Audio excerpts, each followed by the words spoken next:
یہ ذکر بھی کر دینا چاہیے، کیونکہ بعض اوقات انسان اس وقت کو بھول جاتا ہے دنیا کے چکروں میں، مال دولت اولاد اور کئی مسائل، تو وہ پھر بھولا ہوتا ہے کہ ہم نے ایک دن اللہ کے حضور پیش ہونا ہے۔ تو اب کیونکہ ہم اس سائٹ پہ ہی جا رہے ہیں تو میں نے مناسب سمجھا کہ تھوڑا سا ذکر کر دیا جائے ساتھ۔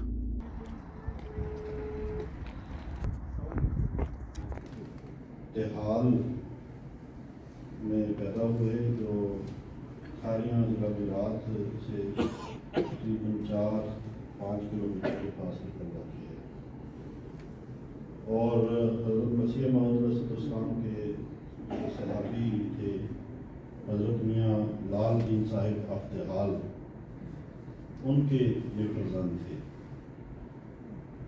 1970 کے آغاز میں یہ پہلے جرمنی میں آئے تھے، پھر جرمنی سے واپس یہ چلے گئے اور عرب ممالک بحرین اور مسقط وغیرہ میں کام کرتے رہے، اور وہاں بھی انہیں جماعت کی خدمت کا موقع ملا، سعادت ملی۔ 1999 کے جلسہ سالانہ یوکے پر یہ پھر شامل ہوئے تھے، اور وہاں سے پھر وہ یہاں جرمنی میں آ گئے۔ حضرت خلوت المسیح رابع رحمہ اللہ نے یہ فرمایا تھا کہ آپ اپنے آپ کو دین کے لیے وقف کرنا چاہیے، یہ چاہتے ہیں۔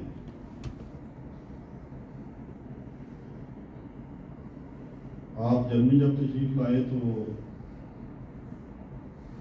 ہر موقع پہ جہاں بھی آپ کو اللہ تعالیٰ نے توفیق دی، نہایت ہی خوش اسلوبی کے ساتھ جماعت کی خدمت سر انجام دی۔ 1990 کے آغاز میں آپ نے شعبہ سمیع و بصری میں کچھ عرصہ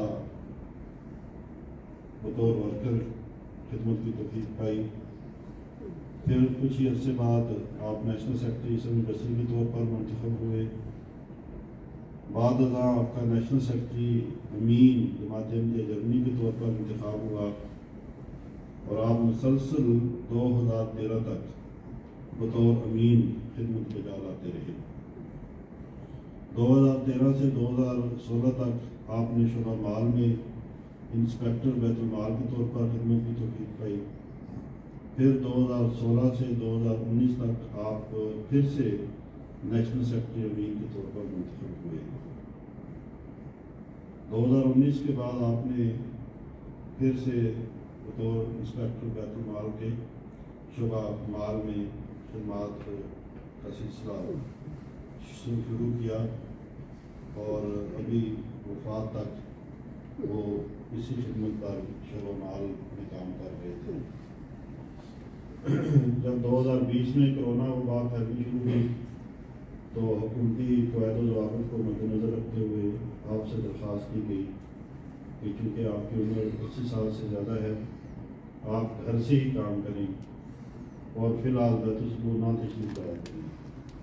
گو کہ آپ کے لیے گھر پہ بیٹھنا بہت مشکل تھا اور مستقل خدمت دین کے عادی تھے، آپ نے اس فیصلے کو بدل و جان قبول کیا۔ جلسہ سالانہ کے موقع پر بھی آپ کو بطور کیشیئر خدمات سر انجام دینے کی توفیق ملی۔ آپ کی زندگی پر غور کرنے سے معلوم ہوتا ہے کہ آپ نے اپنا ہر لمحہ خدمت دین میں صرف کیا۔ پسماندگان میں آپ نے اہلیہ کے علاوہ ایک بیٹی اور 4 بیٹے اور نیز بہت سے پوتے پوتیاں، نواسیوں اور پوتے پوتیاں اور بطور یادگار چھوڑی ہیں۔ آپ موسی تھے اور دین کو دنیا پر مقدم کرنا آپ کا ہمیشہ شیوا رہتا۔ اسی روح کو آپ ہمارا اپنی اولاد اور آگے ان کے بچوں میں راسخ کرنے کی کوشش کرتے رہتے، اور ہمیشہ یہی سمجھ دیتے کہ جماعت اور خلافت کے ساتھ وابستگی میں ہی کامیابی ہے۔ آپ بہت سی خوبیوں کے مالک تھے اور ہر دم خدا تعالیٰ کی دی ہوئی نعمتوں کا شکر گزار رہتے، اور کبھی بھی اپنی زبان پر نہ شکری اور نہ امیدی کا اظہار نہ ہونے دیتے۔ آپ ایک زندہ دل اور نہایت ہی شریف النفس، نیک، صالح، عادل، عزیز، 5 وقت نماز کے پابند، ہر وقت اور ہر لمحہ خدا تعالیٰ کا خوف اپنے دل میں رکھنے والے انسان تھے۔ آپ سے جب بھی کوئی مدد مانگتا، بے شک کسی چھوٹے یا بڑے کام کے لیے، آپ اس کام کو نہایت خوش اسلوبی سے سر انجام دیتے۔ جو بھی ذمہ داری آپ کو سپرد کی جاتی، آپ اسے بہت ہی خوشی سے پائے تکمیل تک پہنچاتے اور خدا تعالیٰ کے ہر فیصلے کو ہمیشہ اپنی رضا جانتے۔ کبھی بھی کسی قسم کے گلے شکوے کا اظہار اپنے منہ سے نہ ہونے دیتے۔ جب بھی آپ سے دعا کی درخواست کرتے تو آپ ہمیشہ یہ کہتے کہ خدا تعالیٰ فضل کرے گا۔ گزشتہ سال آپ کو شدید قسم کی بیماری لاحق ہوئی، لیکن اس بیماری کا بہت دلیری سے مقابلہ کیا اور اللہ تعالیٰ نے اس بیماری سے آپ کو موجزانہ طور پہ شفا عطا فرمائی۔ اپنے مقامی جو جماعت تھی راؤنڈ ہائی نارتھ، اس کے ساتھ آپ لوگوں کا اپنے آخری دم تک ایک بہت ہی پختہ رابطہ اور تعلق تھا۔ بحیثیت والد اور دادا اور نانا کے آپ کی بہت ہی پیار کرنے والی طبیعت تھی، نیز آپ بہت ملنسار تھے اور آپ ہمیشہ اپنے خاندان کے افراد سے بہت ہی خوشی سے ملتے اور ہمیشہ اسی میں راحت محسوس کرتے۔ جب خاندان کے تمام افراد مختلف مواقع پہ اکٹھے ہوتے، آپ دوسروں کے درد کو ہمیشہ اپنا درد سمجھنے والے تھے۔ آپ کبھی بھی اپنے سے چھوٹے کو ہرگز ایسا محسوس نہ ہونے دیتے کہ میں عمر میں بڑا ہوں۔ آپ نے ہمیشہ عاجزی اور انکساری کو مقدم رکھا۔ بچوں کے ساتھ غیر معمولی طور پر پیار کرنے والے تھے۔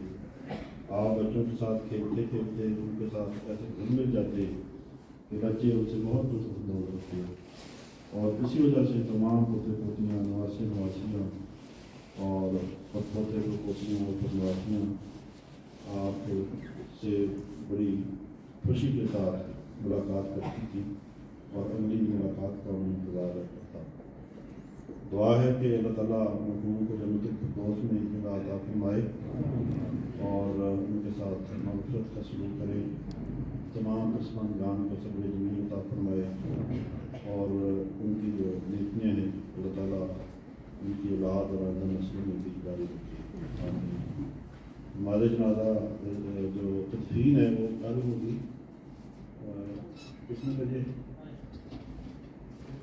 10 بجے ہے زیوٹ فریڈور میں کل 10 بجے ان شاء اللہ تعالیٰ تدفین ہوگی۔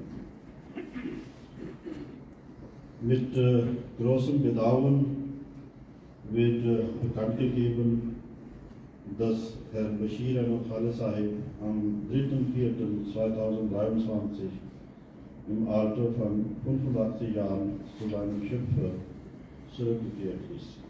Dann war er sehr hilfsbereit und es bereitete ihm große Freude, anderen Menschen zu helfen. Er liebte